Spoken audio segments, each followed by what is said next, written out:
Donc à Surfing Bitcoin, on a souvent parlé du minage. Donc l'an dernier, on a fait un beau bout sur le minage de Bitcoin. Mais aujourd'hui, on va parler du business de Bitcoin et qu'est-ce que c'est vraiment d'être un mineur. Donc, messieurs, est-ce que vous pouvez déjà vous présenter rapidement pour que les gens sachent pourquoi vous êtes cohérents sur cette thématique? Bonjour à tous, moi c'est Florent Gabriel. Donc moi j'ai un parcours de technicien avant d'être dans le mining. Donc j'étais sur le réseau électrique pendant 2 ans, sur les pylônes, dans les boîtes, enfin partout. Ensuite j'étais sur les alternateurs Alstom pendant 3 ans et j'étais 7 ans électrotechnicien sur un barrage hydroélectrique au fil de l'eau, du même genre qu'Itaipu, mais peut-être en 50 ou 100 fois plus petit, sur le Rhin en France. Et je me suis lancé dans le minage de Bitcoin en 2019 avec un rig dans ma cave. Et très vite, on a commencé à monter avec Julien, mon associé historique. Et aujourd'hui, on gère 13 sites à travers la planète. Certains sont gérés par des prestataires et certains par nous directement. Et voilà. Guillaume? Alors, comme je dis, Guillaume Goillard, cofondateur de Grand Tank Crypto et de CleanSat Mining, que j'ai cofondé avec Sébastien. Moi, j'ai un background d'ingénieur. On a lancé le média Grand Tank Crypto il y a 3 ans maintenant et CleanSat Mining il y a 2 ans. Et on ouvre un certain nombre de sites à travers la planète en permettant aux investisseurs avec des portefeuilles un peu plus réduits grâce à la tokenisation de sociétés suisses. Sébastien Gouspillou, donc moi je suis le cofondateur de Big Block Data Center et Big Block Green Services. Donc on fait du mining en Afrique, à Oman, au Paraguay, tu l'as dit, et puis là on vient d'ouvrir ensemble la Finlande. Voilà. Très bien. Donc il y a CoinGecko récemment qui a sorti une étude qui a pris tous les prix du kilowattheure dans le monde. Et donc on voit qu'il y a une très grosse disparité. Donc ça va de quelques centaines d'euros à des centaines de milliers d'euros pour miner un Bitcoin à travers le monde. En France, on est quand même assez cher pour miner un Bitcoin, je crois que c'est autour de 60 000 $ à peu près. Est-ce que vous minez en France? Est-ce que vous avez des installations en France ou en Europe? Alors nous, on n'a pas d'installation en France. Je connais une personne qui en a, qui est Maxime, qui doit être dans la pièce. Je ne sais pas si tu es là, Highlander, mais c'est le dernier survivant à mon avis. Parce qu'il travaille chez EDF, c'est pour ça ou... Non, même pas. Même pas. Il a optimisé au maximum, ZRR, des plus gros panneaux solaires d'Europe. Malheureusement, ça reste compliqué. Je vais rebondir par contre sur le prix de fabrication d'un Bitcoin, qui est un peu du bullshit quand même. Parce qu'en fin de compte, ça veut rien dire. C'est un peu comme si on vous dit combien consomme une voiture, mais on vous dit pas si c'est une électrique, si elle est en pente. Ça veut rien dire. En fait, ça va dépendre votre prix de l'électricité, ça va dépendre de l'efficience de la machine. Et donc, en fait, cette étude, elle veut un peu tout et rien dire. Surtout, on peut le voir sur des pays comme les États-Unis, comme pas mal d'autres pays où, en fait, sur cette carte, elle veut un peu rien dire, en fait. En fait, l'étude est obsolète. Ce genre d'étude du prix du mining de Bitcoin à domicile était cohérente en 2013, mais depuis 2014, ça n'a aucun sens.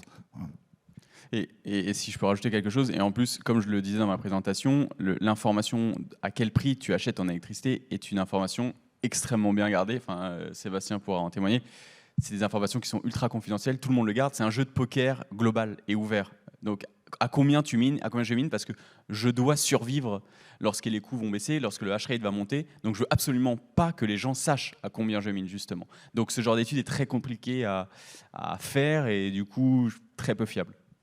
Donc on va continuer un peu sur les chiffres bullshit, comme vous dites.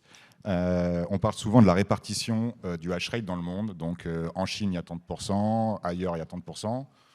Encore une fois, comment c'est calculé et d'où sortent ces chiffres?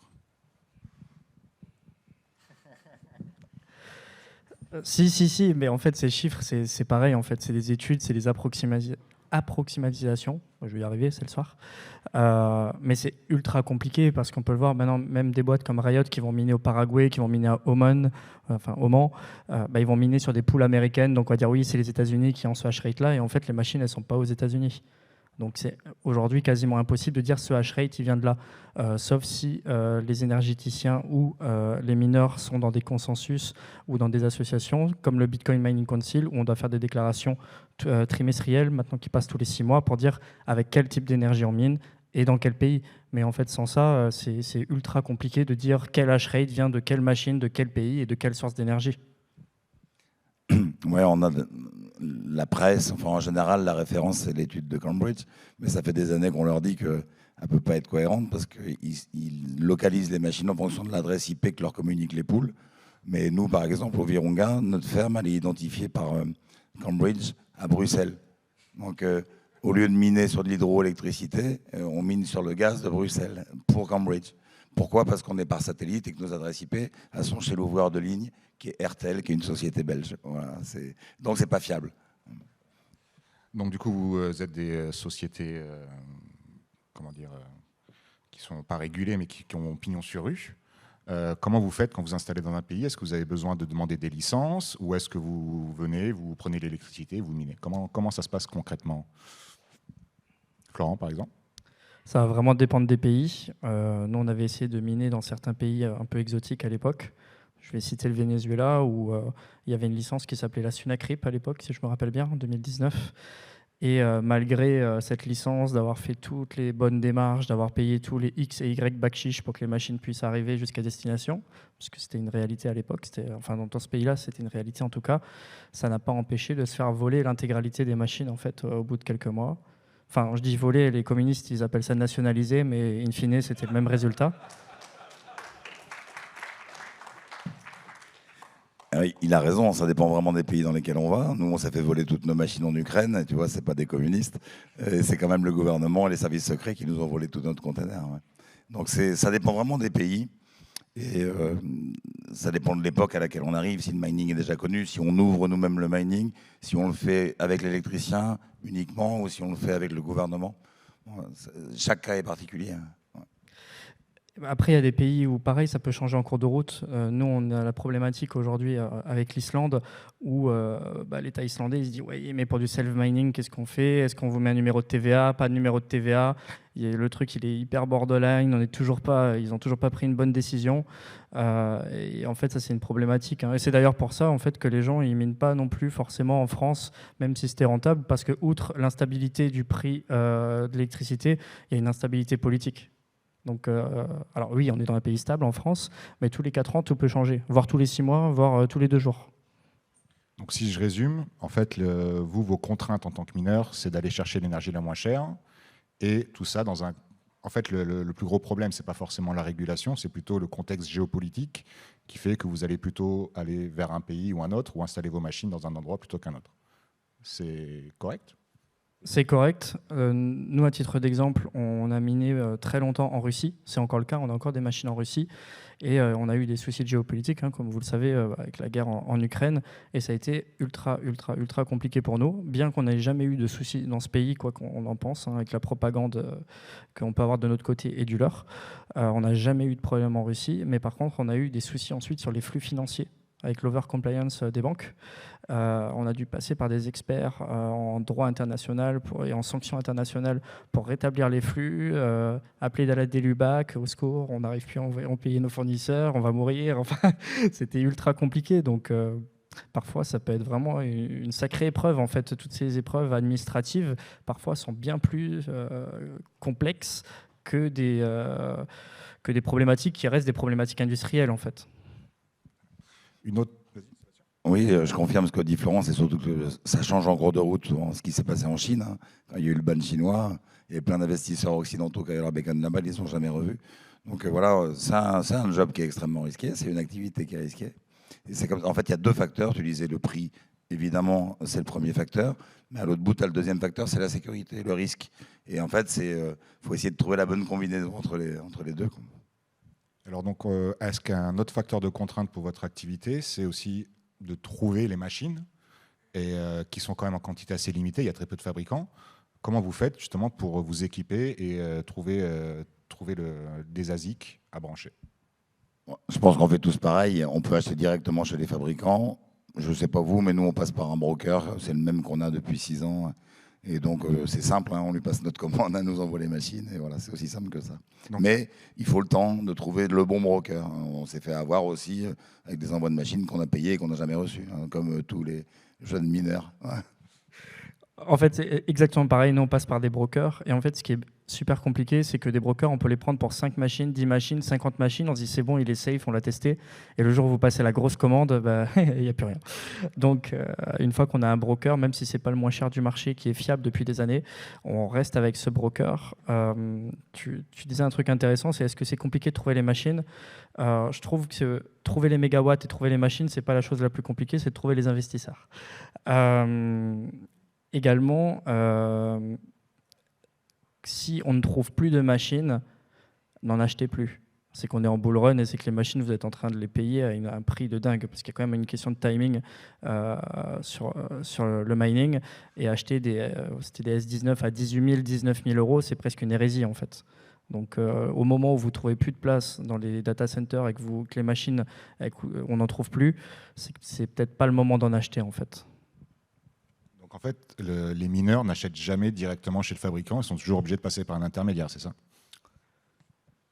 C'est pas une question d'obligation, c'est que le système, ça peut intéresser les gens de savoir comment ça fonctionne le marché des ASIC. En fait, les fabricants comme essentiellement Bitmain et WhatsMiner fabriquent avec des délais qui sont longs et leur production est achetée par des brokers.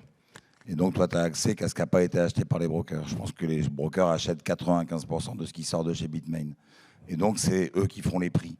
Bitmain est capable de t'annoncer une machine à 5 000 euros que tu vas trouver à 3 000 euros chez ton broker parce que lui, il l'a acheté avant, avec du délai et tout ça. Voilà, donc, le marché, c'est les brokers. Il ne faut pas aller acheter 5 000 machines d'un coup chez Bitmain. Tu vas avoir 6 mois de délai et tu risques de les payer trop cher.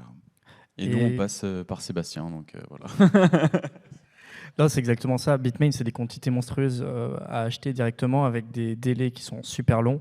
Et quand ils annoncent 6 mois, en général, vous êtes livré dans 8 ou 9, si ce n'est pas plus. En général, l'Asie et les brokers sont livrés en premier. Ce qui se passe aussi, c'est qu'il y a tout un système de coupons qui fonctionne avec Bitmain, en tout cas. C'est-à-dire qu'il faut acheter une quantité de machines monstrueuses pour avoir les coupons, pour avoir moins cher à la prochaine commande. Et en fait, ça fait un décalage de trésorerie énorme. Et les brokers, en fait, ils livrent tellement rapidement, bien plus rapidement que Bitmain, que tout le monde passe par des brokers aujourd'hui. Donc on a vu les contraintes de prix d'électricité, on a vu les contextes géopolitiques, se fournir en machines. Est-ce qu'il y a d'autres contraintes dans votre business? Je pense par exemple, si votre site de minage est public, un concurrent peut venir faire du sabotage. Est-ce que c'est un risque que vous envisagez ou pas du tout? En fait, je ne verrais pas l'utilité pour faire même dans un piratage informatique, c'est toujours qu'est-ce que ça coûte par rapport à qu'est-ce que ça rapporte. Et en fait, de saboter 0,00001% du hash rate mondial, ça ne va rien lui apporter en fait de saboter. Donc le risque est beaucoup trop gros pour faire une attaque. Enfin, je vois vraiment pas l'intérêt de faire ça. Et en plus, on parle de concurrents, mais moi je parle plutôt de confrères, parce qu'aujourd'hui, le gâteau, de toute façon, c'est le même pour tout le monde, et c'est à nous de faire grossir avec l'adoption le marché, plutôt que de se tirer dans les pattes entre confrères, alors qu'il y a des mégawatts pour tout le monde, il y a des machines pour tout le monde, et je pense que c'est quelque chose qui est assez sain dans la crypto, c'est justement d'avancer dans le même sens et de faire favoriser l'adoption, parce qu'on nous regardera un peu de travers si on se tirerait tous dans les pattes, alors qu'il y a à manger pour tout le monde largement et il y a des mégawatts pour tout le monde. Donc, en tout cas, jusqu'au halving, quoi. Après, on verra. Après, c'est la guerre. Hein. Ouais, non, mais je confirme qu'il y a une entraide des mineurs. Tu vois, nous, par exemple, on a créé le syndicat des mineurs africains. On amène tout notre savoir-faire aux jeunes mineurs qui veulent se lancer, totalement gratuitement. On y consacre du temps parce qu'on est bitcoiners tous ensemble, quoi, tu vois. C'est normal. Donc, par exemple, on reprend le cas du Virunga. On sait que le minage, c'est une vraie opportunité du coup, pour la population locale. Mais quelles sont aujourd'hui les opportunités pour vous, les mineurs? Où est-ce que vous allez? Est-ce qu'il y a un Eldorado? Quelles sont vos opportunités à vous, mineurs? Il y a plein d'Eldorado qui se présentent par moment, comme ça, tac, qui sortent. Et là, nous, récemment, là, le dernier coup qu'on a fait, je te dis, c'est la Finlande. Bon, là, c'est un Eldorado. Pourquoi? Parce qu'ils viennent de créer une centrale nucléaire. Et d'un seul coup, ils ont doublé leur capacité de production pour le pays, qui est un tout petit pays. Et ils ont beaucoup trop de jus. Et les prix sont négatifs, comme ce que tu montrais aux États-Unis. On a des prix négatifs en ce moment en Finlande. Donc, c'est le moment d'aller y miner. Et il y a quelque chose que je n'ai pas mentionné moi dans ma présentation et qui est en train d'émerger aussi, c'est la réutilisation de la chaleur des machines. pour miner. Et ça aussi, bon, j'avais pas forcément le temps de l'approfondir, mais au-delà de trouver l'électricité la moins chère, les mineurs, au fur et à mesure, vont aussi être forcés de trouver d'autres services, pas uniquement le minage. Et donc, au lieu en fait de faire tourner des résistances de manière complètement improductive pour chauffer une serre agricole, un bâtiment municipal ou une piscine, en fait, pourquoi pas mettre une quinzaine de miners qui vont miner du Bitcoin et également chauffer le bâtiment. Et ça, on voit arriver ça, par exemple, en Scandinavie, où ils ont des systèmes de chauffage urbain centralisés qui est, pour le moment, majoritairement sur des énergies carbonées. Et ils veulent faire la transition sur de l'électrique, mais ça leur coûterait beaucoup trop cher. Et là, tu as des mineurs qui se positionnent et qui disent, si vous voulez, nous, on mine, on paye 80% de la facture d'électricité, et puis on fait split-split, et ça devient rentable pour tout le monde. Le concept a d'ailleurs été validé à Vancouver, où il y a une partie de quelques immeubles qui sont souvent chauffés de cette façon. Il y a aussi des serres agricoles qui sont chauffées au Québec. Il y a les tulipes aussi en Hollande qui sont chauffées avec les mineurs. Il y a aussi, Sébastien, le séchage de fruits, on se lance dans le cuir de fruits. Ça, c'est Thomas Charbonnel, notre associé, qui a trouvé ça. Et donc là, c'est notre gros challenge pour 2024, c'est de lancer une grosse production de cuir de fruits en Afrique de façon à créer un vrai bassin d'emploi. Parce que tu vois, malgré la taille de la ferme au Virunga, aujourd'hui, on a 11 techniciens. Là, avec le fruit, on peut embaucher énormément de gens. Parce qu'on a besoin de petites mains pour couper les fruits, les peler et tout ça. Donc ça risque de créer beaucoup d'emplois et vraiment un cercle vertueux économique autour de cet énorme séchoir de fruits de 11 mégawatts qu'on a là, tu vois, qui est disponible. Et en parlant d'Eldorado aussi, c'est un peu toujours les mêmes pays qui reviennent. Les États-Unis, beaucoup avec le torchage. Nous, on s'est placé pas mal sur le torchage aux États-Unis. C'est pas le meilleur uptime du monde, ça c'est sûr, c'est-à-dire le taux de connexion des machines. Également l'Islande, dont on va ouvrir 2,7 MW là, sur septembre. J'y suis dans 2 semaines pour installer toutes les machines. Il y a vraiment pas mal d'opportunités. Et je rebondis sur ce que tu disais, Guillaume, par rapport au prix négatif. C'est quelque chose qui est également présent en France. Moi, j'ai eu des astreintes à 1h du matin, 3h du matin, pour aller déverser l'eau du Rhin par des vannes plutôt que par les turbines, parce que le prix de l'électricité, il était négatif. Et le dinosaure d'EDF, il ne comprend pas en fait, qu'on peut utiliser cette énergie plutôt que de la jeter à la poubelle. En fait. C'est quelque chose qui est dramatique. Alors, on va vous parler d'hydrogène. L'hydrogène, 20% de rendement. Enfin, il y a des livres qui vont en parler, au-delà du Bitcoin ou je sais pas quoi, il faut faire de l'hydrogène. C'est des conneries. 20% de rendement, c'est des conneries. C'est dans le rapport de l'Institut Rousseau, j'en parlerai demain soir. Alors Guillaume, peut-être que tu peux développer qu'est-ce que c'est que miner sur du torchage, pour ceux qui ne savent pas. Comme je le disais, du coup, la plupart du temps, il y a des sites d'extraction d'hydrocarbures qui, du coup, libèrent du méthane, en l'occurrence, du gaz naturel, et ils n'ont rien d'autre à faire avec ce gaz que de le brûler. Sauf que ce méthane, au lieu de le libérer directement dans l'atmosphère, ce qui s'appelle le flaring, il le brûle pour le convertir en CO2 qui est au moins nocif que le méthane. Sauf que lorsque tu brûles du méthane comme ça à l'air libre, avec le vent, avec les aléas climatiques, etc., la combustion, elle n'est pas à 100%. Donc on va dire qu'il y a peut-être 90% du méthane qui est converti en dioxyde de carbone et 10% toujours en méthane. Et ça, c'est extrêmement problématique pour l'environnement. Et c'est ce que je montrais dans ma présentation, c'est qu'il y a un certain nombre de sites maintenant qui se positionnent sur la conversion de ce méthane en électricité à travers des générateurs, et la conversion est quasiment de 100%. Et donc là, il n'y a que du dioxyde de carbone qui est libéré. Alors, comme tu le disais, par contre, au niveau uptime, c'est pas aussi simple que ça, parce que tu as la qualité du gaz, etc. etc. Mais voilà, en tout cas, ça. Concrètement, c'est les solutions qu'on voit apparaître, parce qu'en fait, c'est une évidence pour les personnes qui travaillent dans le secteur. Et le méthane, c'est 30 fois plus à effet de serre que le CO2. C'est principalement ça le problème. Donc les pétroliers, derrière, c'est des crédits carbone, etc., qui va se mettre en place pour justement faire une combustion parfaite dans des alternateurs et le transformer en Bitcoin derrière. Bon, au début, le gaz, ils ne nous le faisaient pas payer.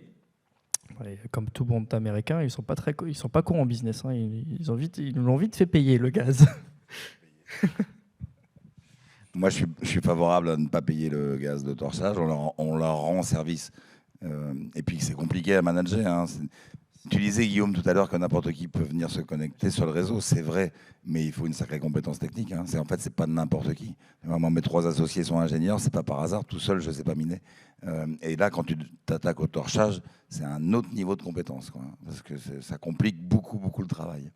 Nous, on est techniciens tous les deux, Julien et moi, et franchement, quand on est allé sur le torchère, et pourtant j'en ai fait des alternateurs, j'en ai fait de la production énergétique, faut avoir le bon mélange de gaz, il y a plein de choses à apprendre, et Julien est en train de faire une formation justement sur ça. Alors on pourrait dire, mais attends, c'est les techniciens, et le mec il est en train de se former. Ouais, carrément, parce que franchement, c'est de la petite chimie, hein, le truc. Hein, sinon, c'est un métier, c'est un nouveau métier. C'est bien pour rappeler du coup que sur Bitcoin, on fait du proof of work, donc de la preuve de travail, et miner du Bitcoin, c'est un vrai travail. C'est pas simplement brancher des machines et les laisser tourner. Il y a vraiment un travail derrière. C'est beaucoup de compétences, de plus en plus, justement, parce qu'on s'attaque à des sujets compliqués comme le torchage, parce que maintenant on fait de l'immersion cooling, parce il y a des systèmes hydro, par exemple, chez Bitmain, il faut avoir une sacrée maîtrise de l'eau, l'analyse du pH tous les jours.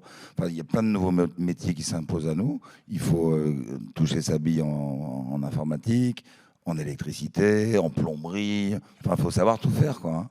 En fruits secs. Donc, du coup, je pense qu'on va pouvoir passer un peu aux perspectives. Le halving arrive très prochainement. Comment vous voyez ça arriver? Ça vous inquiète? Ça vous excite? C'est quoi un peu vos idées sur le halving qui arrive?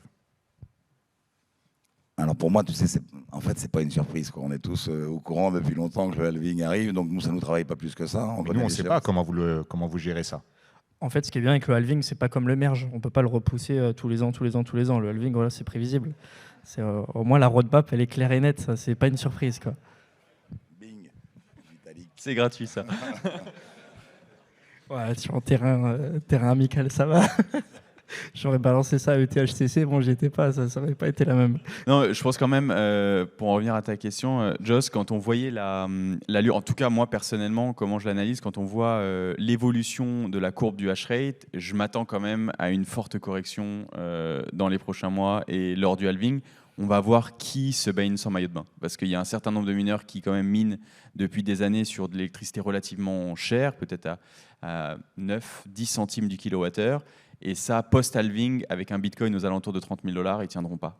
Donc il va avoir, à mon avis, une grosse correction post-halving où il va avoir une sorte de purge et ça va réinstaller un prix de production post-halving. Et c'est la théorie du dernier survivant que tu exprimais tout à l'heure. Sauf si l'augmentation de bull run précède le halving, ce qui pourrait tout à fait arriver. Ouais.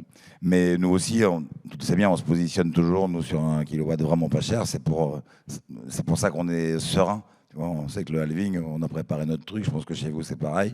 On sait que c'est pas nous qui allons couper les premiers. Hein. En fait, ce qui va se passer, selon moi, c'est, sans parler d'augmentation du prix, c'est qu'effectivement, ceux qui minent encore avec des anciennes générations, par exemple des S17 ou des M31 de Wattsminer, ils vont tout simplement débrancher. Donc, il y aura une disparition du hash rate. Les dernières générations qui minent à 10, 12, 13 centimes en S19, là, il y aura un changement de main, en fait, qui va prendre un peu de temps, mais il y aura un changement de main. C'est-à-dire qu'il y a des gens qui vont mourir. Il y a des mineurs qui vont mourir. C'est dommage pour eux, tant mieux pour nous. C'est la vie. Que c'est ça, c'est le jeu du dernier survivant que nous, sur lequel on a fait une vidéo sur GAC. Et le but, c'est vraiment juste de survivre, de ne pas faire faillite. Parce que si tu fais faillite, comme on disait, quand tu disparais, ta structure est dissoute, et ben en fait, quand le prix repart, toi, tu n'es plus en place. Tu as vendu tes machines ou tu as été liquidé, etc. Et c'est vraiment l'objectif de juste garder la tête au-dessus de l'eau jusqu'à ce que le prix remonte, parce que on est tous relativement convaincus. Si tu n'es pas convaincu que le prix va augmenter, il faut pas miner. Mais par contre, c'est juste une question de temps, de savoir combien de temps ça va durer. Au dernier halving, les S9, les mecs, ils les jetaient à la casse. Au prix de la ferraille, il est béné complètement. Et au dernier bull run, c'est des machines qui valaient une vaut 300, 400, 500 € et qui étaient rentables à un prix d'électricité moyen. Donc c'est exactement ça, c'est survivre. C'est survivre. En suivant cette théorie du dernier survivant, est-ce qu'il n'y a pas un risque à la Highlander qu'il n'en reste plus qu'un? Je pense pas. Non, je pense vraiment pas. Bon, il reste Highlander Maxime en France, mais je ne sais pas s'il est là. Il va venir me voir après. Je pense pas, parce qu'en fait, on a tendance à dire ouais, il va rester qu'un survivant, il y aura qu'un site dans un pays.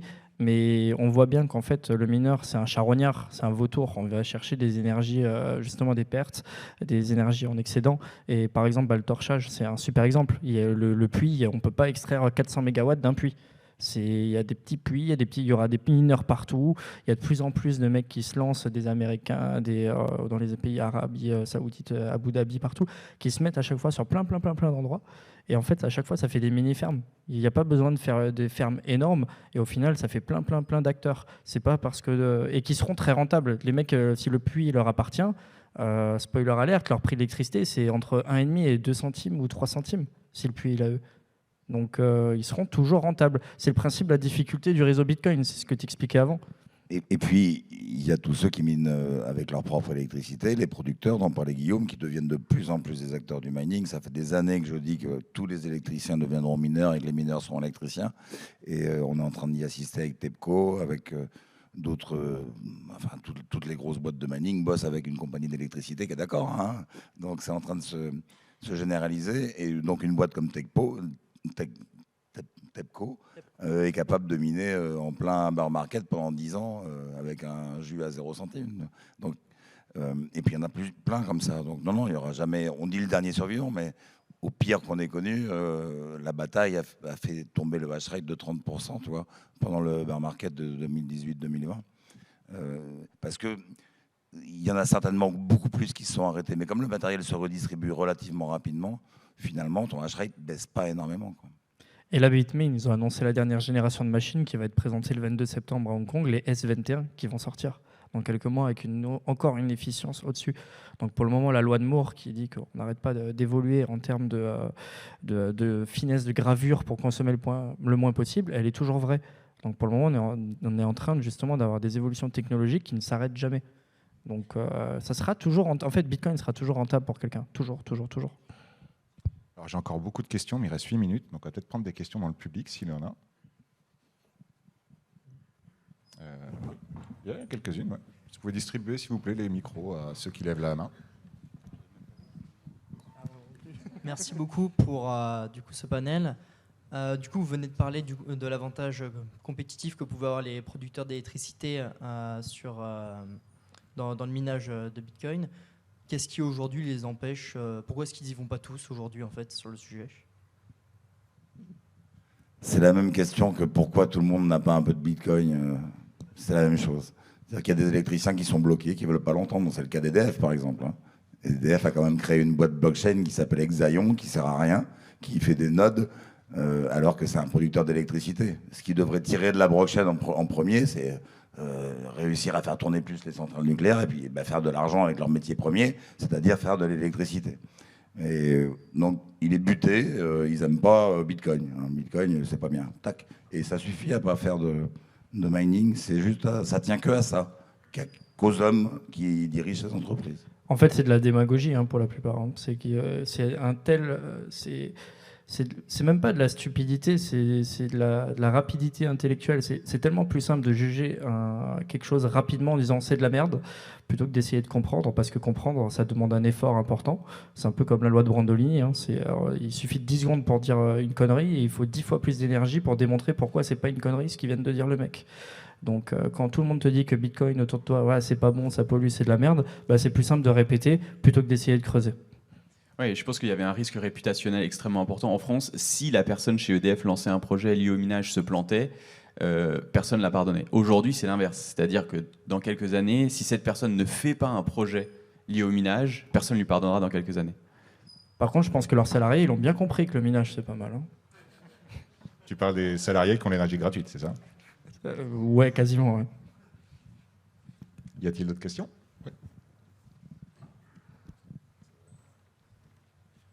Merci beaucoup. Je voulais que vous expliquiez les prix négatifs en fait, de l'électricité.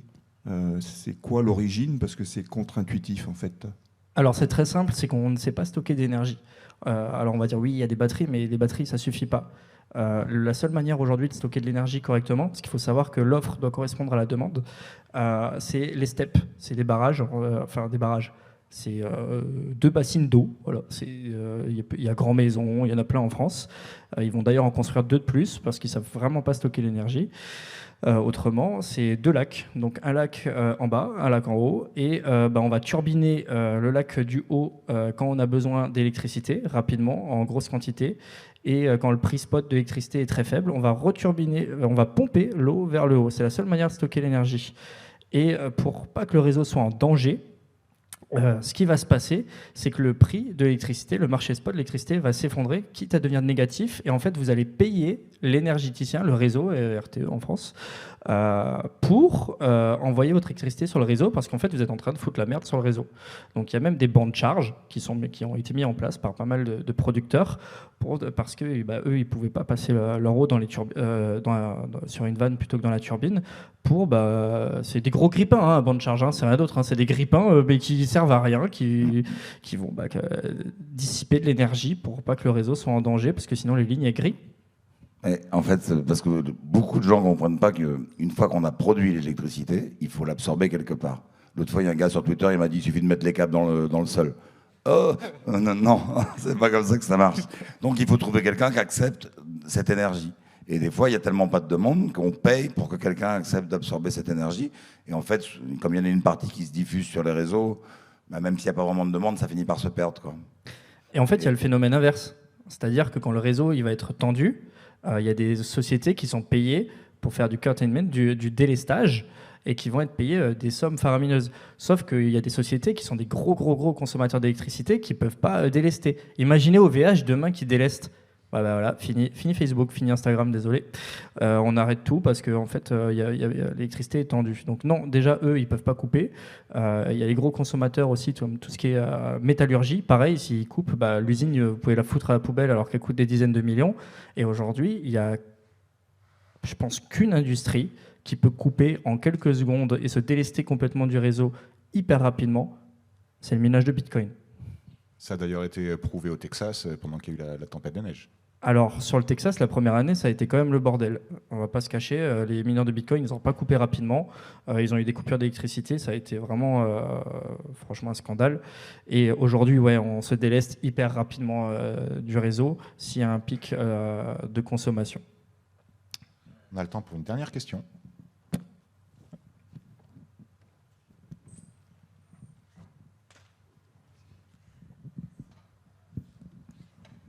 Merci, toujours aussi passionnant. En fait, un des grands problèmes de notre société, c'est la gestion des déchets. Vous n'avez pas parlé de ça, parce qu'on avait fait une interview d'un projet incroyable qui s'appelait Data Farm, qui n'a d'ailleurs jamais vu le jour parce qu'ils n'ont eu aucun soutien de leurs investisseurs ni d'EDF. Et l'idée, c'était de miner du Bitcoin sur l'exploitation des déchets organiques en France. Donc la récolte, la réorganisation des déchets en France, du traitement des déchets par méthanisation et puis minage de Bitcoin pour payer en fait le réseau pour arriver jusqu'à EDF pour distribuer l'électricité aux Français. Donc EDF a dit c'est super, on vous rachète votre électricité, mais vous payez le réseau vous-même. Et en fait, ils ont été conseillés par un gros cabinet de conseil qu'on connaît tous, qui a dit mais minez du Bitcoin pour payer votre réseau. Et en fait, les investisseurs n'ont pas suivi. Et je me demandais, vous, qu'est-ce que vous pensez justement de miner sur la gestion des déchets, la réorganisation des déchets? C'est quand même un grand problème dans notre société. En fait, le projet Data Farm de Stéphane Petitbon, que je connais, c'était un super projet et il s'est heurté à cette problématique de démagogie et d'instabilité politique, en fait. C'est juste que ce n'est pas le bon pays pour le faire. Malheureusement, ils ne sont pas prêts. Ce sont des dinosaures. Donc, et ce n'est pas Denver, ce n'est pas votre meilleur ami. Donc malheureusement, c'est le genre de super projets qui vont naître, mais c'est à nous de travailler dessus, justement. Mais effectivement, la gestion des déchets, pour bien analyser le projet Data Farm et d'autres qui sont en train de se lancer, bien sûr que c'est une source d'énergie pour le futur. Et je vais rebondir sur autre chose. La gestion des déchets, c'est quelque chose qu'on reproche souvent aux mineurs, c'est-à-dire les ASIC.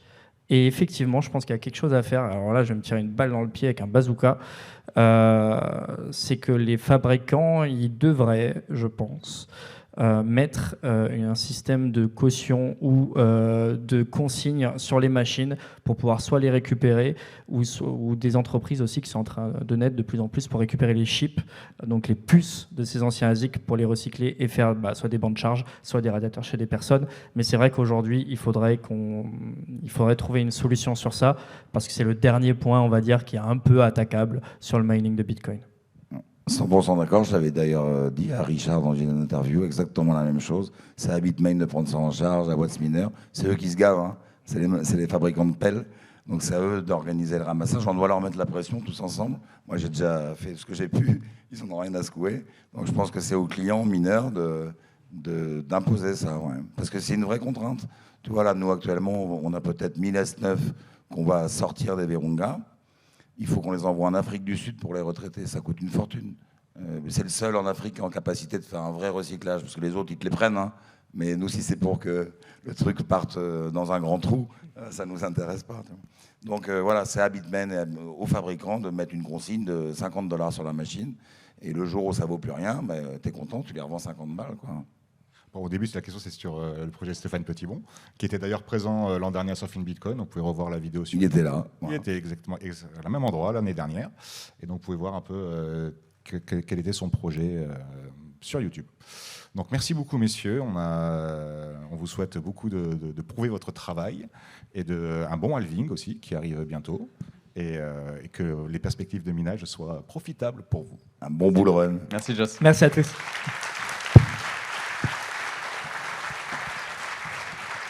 Et c'est donc la fin de la première journée de Surfing Bitcoin.